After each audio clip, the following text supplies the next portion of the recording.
کا بیٹا تھا سیف، اس کو ایک دفعہ یہ خواب آئی ادھر کر بیگ میں لے لیتا. نہیں کوئی بات نہیں، کوئی بات نہیں. وہ تو مصر کا تھا بادشاہ. چپ بات سنو، ساری سنو نا ساری بات، پھر سوال کریے. جس وقت تو وہاں سے شہزادے نے یہ جگہ کو بھی دیکھا، پری کو بھی دیکھا. پری کا نام تھا بدری جمال. بدری جمال اس طرف آؤ. بدری جمال جو تھی یہ سب پریوں کی ملکہ بھی تھی اور سب کی سردار اور سب سے خوبصورت. جس وقت تو شہزادہ جی اپنے گھر سے نکل گیا، 1 سال گھومتا رہے مصر میں. ہاں، اس کو کسی طرف کا راستہ نہ ملا. سال کے بعد اللہ کی قدرت سے چاند کی 14ویں رات ہے یہ، اس کو ایک اللہ کا ولی بزرگ ملا ہے وہاں مصر میں، درویش. اس نے یہ بتایا کہ ایک ملکہ پروت پہاڑ ہے. ملکہ پروت وہ اس وقت نظر آ رہی ہے. وہ اچھا، یہ اوپر یہ سامنے ملکہ پروت ہے، وہ سفید. ہاں سفید وائٹ. اور آج تک وہ یہ ہے چھوٹے جی پہاڑ ہے اور 1 نمبر کے اوپر ہے. پاکستان میں بیرونی ملکوں کے اندر بھی اس کا نام ہے، اس وجہ سے کہ نشر ہونے کی وجہ سے بہت لوگ اس سے ضائع ہو گئے، مر گئے. اس کے اوپر جنوں پریوں کا قبضہ ابھی بھی ہے. اچھا، وہ چیزیں انسان کو گرا دیتی ہیں، مار دیتی ہیں. جس وقت شہزادے کو جی پھر اسی بزرگ سے سلیمانی ٹوپی ملی جی تو اس کی مدد میں 2 جن حاضر ہو گئے، جنہوں نے وہاں سے اٹھایا. جس وقت شہزادے کو مصر سے یہ سامنے پہاڑی ہے جس کے اوپر وہ مسجد بھی ہے اور یہ خیمے لگے ہوئے 4-5 گھر بھی ہیں. اچھا، اس کے درمیان پیچھے گیپ ہے، اس طرف سے نالا نکلتا ہے، وہاں سے پانی کا رستہ ہے. اس زمانے میں یہ ذرا آپ کی جیپیں آگے کھڑی ہوئی ہیں، وہاں تک یہ جھیل کی لیول ہے اس زمانے میں. اچھا، اور یہاں سے یہ باندھ تھا، یہ کٹ نہیں تھا یہ پہاڑ کے اندر. اچھا، یہ آپس میں جڑی ہوئی تھی. جس وقت شہزادے نے یہ جھیل دیکھی جی تو اس نے کہا کہ جھیل تو یہی ہے جو میں نے خواب میں دیکھی ہوئی ہے. پھر اس نے جی 40 دن یہاں اللہ کی عبادت کی ہے، چیلا کاٹا ہے. 40ویں دن کے بعد یہ چاند کی 14ویں رات ہے. اس نے دیکھا تھا جھیل کے اندر پریاں اتر کر نہا رہی، 7 سہیلیاں بھی ہیں. 8ویں جو ہے وہی بدری جمال ملک ہے. اس وقت شہزادہ خوش ہوا اور اللہ کا شکریہ اس نے پڑھ کے انہوں جنوں کو بلا لیا جو اس کے تابع تھے اور اس کے گائیڈ بان کے آئے کہ یہ پری جو ہے میری قبضے کیسے آئے گی. جن پہنچے جی تو سب پریوں نے اپنے جو تاج ہیں یہ کنارے کے اوپر رکھے ہوئے ہیں، جنہوں نے اس کا تاج اٹھایا تو لے کے شہزادی کو دے دیا. اچھا، پریاں جس وقت جھیل سے فارغ ہو کے باہر نکلی اپنے اپنے تاج اٹھا کر پہنے. ملکہ بدری جمال کا تاج جو ہے وہ غائب ہے. اچھا، اس نے سمجھا کہ میری سہیلیوں نے میری سے مذاق کیا. انہوں نے کہا کہ اللہ کے بغیر ہم نے نہیں دیکھا کسی نے. وہ جی ڈر کی ماری اس کو دیکھ کے پریشانی حالت میں وہ تے اڑ گئی، بھاگ گئی. اچھا، جس وقت اکیلی رہ گئی بدری جمال ملکہ، شہزادہ اس کے سامنے آ گیا. اچھا، اور شہزادے کو اس نے بولا کہ شہزادہ میرا تاج جو ہے یہ مجھے واپس دے دو کہ میں ایک دیو کے قبضے میں. اگر وہ دیو یہاں پہنچ گیا تو دونوں کو مار ڈالے گا، ختم کر دے گا. اچھا، شہزادے نے یہ بات نہ مانی. شہزادے نے کہا کہ جو کچھ اللہ کرے گا، میں پہلے بڑی مصیبت گزاری ہے میرے پیچھے چلو گی یہاں سے. اچھا، یہاں سے لے کے جس وقت ناران کی طرف شہزادہ گیا جی تو اس ناران میں زمانے میں ایک جنگل ہے بیابان. کون سا؟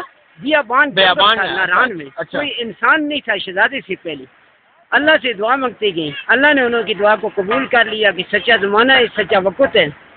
جو پریاں واپس گئیں جی تو انہوں نے فوری جا کر اس دیو کو بتایا کہ آج ہم سے بدری جمال ملکہ جو ہے وہ غائب ہو گئی جھیل میں. اس وقت دیو نے یہ سمجھا تو دیو نے سمجھا کہ جھیل کے اندر تاں ڈوب گئی پری. وہ فوری پہنچا، اس نے آ کے جھیل کے ارد گرد پری کی تلاش کی، اس کو پری نہ ملی. اس نے غصے سے یہ جھیل توڑا ہے یہاں سے. یہ جیسے گیپ جو کٹ ہے اس زمانے کا یہاں سے. اچھا، یہ جتنا پانی ہے اس وقت نکل گیا سیلاب. سیلاب جس وقت جا کے ناران کے اندر داخل ہوا پری اور شہزادہ کے رستے میں، جیسے انہوں نے سیلاب دیکھا تو اس وقت انہوں نے اللہ سے دعا مانگی کہ اے باری تعالیٰ دیو کا خطرہ بھی آ گیا، سیلاب بھی آ گیا. اللہ کی قدرت ہے، زمین پھٹ کے زمین کے اندر ایک غار بن گیا. غار کے اندر بھاگ کے پری اور شہزادے نے پناہ لی. دائیں طرف سے بھی سیلاب گزر کیا اور بائیں سے بھی گزر گیا. اس وقت بھی وہ غار جو ہے موجود ہے نیچے ناران میں، سب لوگ دیکھتے ہیں اس غار کو. پھر یہاں سے دیو جو ہے یہ تلاش کرتا کرتا نیچے ایک گلیشر آتا ہے رستے میں غار والا. یہ آتے ہوئے ناران سے اوپر اس گلیشر کی پرلی طرف ایک اس کا پاؤں کا نشان ہے نیچے. جیسے اس نے ایک جگہ سے پاؤں اٹھا کے دوسری جگہ رکھا ہے اللہ کی قدرت ہے، دل دل کی طرح اس کا پاؤں جو ہے یہ زمین کے اندر پھنستی ہے، وہاں ایک کھڈا پڑ گیا، وہاں ایک جھیل ہے، اس کے اندر سے پانی نکلتا ہے نیچے سے. اچھا چھوٹی سی ہے. پھر کئی دن اس نے پری تلاش کی، اس کو پری نہ ملی. اگے گیا ایک پہاڑ کے اوپر جا کے اس نے چھلانگ لگایا صدمے سے اور خودکشی سے. دیو نے اسی چھلانگ سے جس وقت دیو جو ہے یہ گرا ہے تو اس کا سانس نکل گیا، مر گیا پری کے صدمے سے. پری اور شہزادہ جو ہیں اسی غار کے اندر کئی عرصہ نیچے ناران میں رہے. بعد میں سے وہ جن جو شہزادے کے ساتھ تھے ان جنہوں نے بتایا کہ دیو ختم ہو گیا، ابھی خطرہ ٹل گیا، اپنے ملک کو جا سکتے. پری کو اور شہزادے کو دونوں کو یہاں سے نکال کے لے کے جی انہوں نے پھر مصر کو پہنچایا. سیف شہزادے کا نام تھا، ملوک اس وجہ سے نام اس کا پڑا کہ سیف کی اور ملکہ کی دونوں کی یہاں ملاقات ہوئی اس جھیل کے اوپر. اور یہ ہسٹری داستان تاریخ جو ہے یہ اگر لوگوں تک پہنچی، لوگ آنے شروع ہوئے. اور ایک جھیل کا پانی شفا بھی ہے، یہ منہ ہاتھ دھونے سے، یہ پینے سے. اور اگر سے دیکھو یہ کتنا نکل گیا ہے، اتنا پیچھے سے اوپر سے آ نہیں رہا، اس کے اندر سے چشمہ ہے. اس وجہ سے یہ گہرائی نہیں معلوم ہوئی اس کی کہ اس کے ساتھ ساتھ گہرائی جا رہی ہے. اور چاند کی 14ویں رات جب ہوتی ہے خوبصورت اس کا منظر ہوتا ہے. اچھا وہ دیکھنے والا ہوتا ہے، موسم صاف ہوا ہے تب جس وقت چاند نکلتا ہے، چاند کی اس کے اندر لائٹ پڑتی ہے، چاند پہاڑ آسمان ستارے اس رات میں ایسے چمکتے ہوئے اس کے اندر دکھائی دیتے ہیں کہ جیسے شیشے کے اندر انسان اپنے چہرے کو دیکھتا ہے. اور ہزاروں قسم کے اس رات میں اس کے رنگ تبدیل ہوتے ہیں اور کلر بنتے ہیں. اس رات کا جو ویو ہے وہ تو کبھی زندگی میں کہتا ہوں کہ مل نہیں سکتا ہے. اچھا اوکے. اور یہ 10,500 فٹ کی بلندی کے اوپر اس وقت آپ لوگ جہاں پہنچے ہوئے کھڑے ہوئے 7,000 سے پورا وہ ملکہ پروت جس اس وقت آپ لوگوں کو یہ نظر آ رہی ہے. یہ دکھائی اکثر دیتی نہیں ہے جی، اس کے اوپر بادل رہتے ہیں، اکثر یہ چھپی رہتی ہے بادلوں میں. اور چھوٹی جی پہاڑ ہے 1 نمبر کے اوپر. اور سردیوں میں یہ جھیل اوپر سے جم جاتا ہے پانی. اچھا 4-5 انچ اس کے اوپر برف ہو جاتی ہے. یہاں سردی میں برف ہوتی ہے جی 30-35 فٹ برف ہوتی ہے اس علاقے کے اندر. اس وقت کوئی لوگ یہاں نہیں رہ سکتا. نیچے جا کے ناران کے پاس ناران سے نیچے رہ سکتے، اوپر کوئی نہیں رہ سکتا کیونکہ یہ رستے بلاک ہو جاتے، بند ہو جاتے.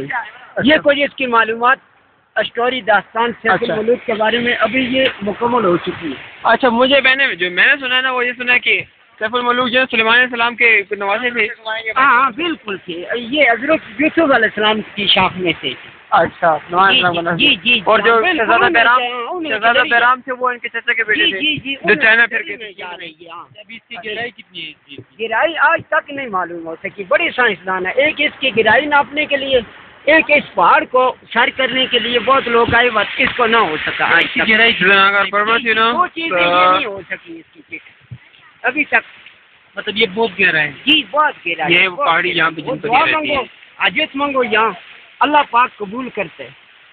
خدا خود نظر بات ہے اس کا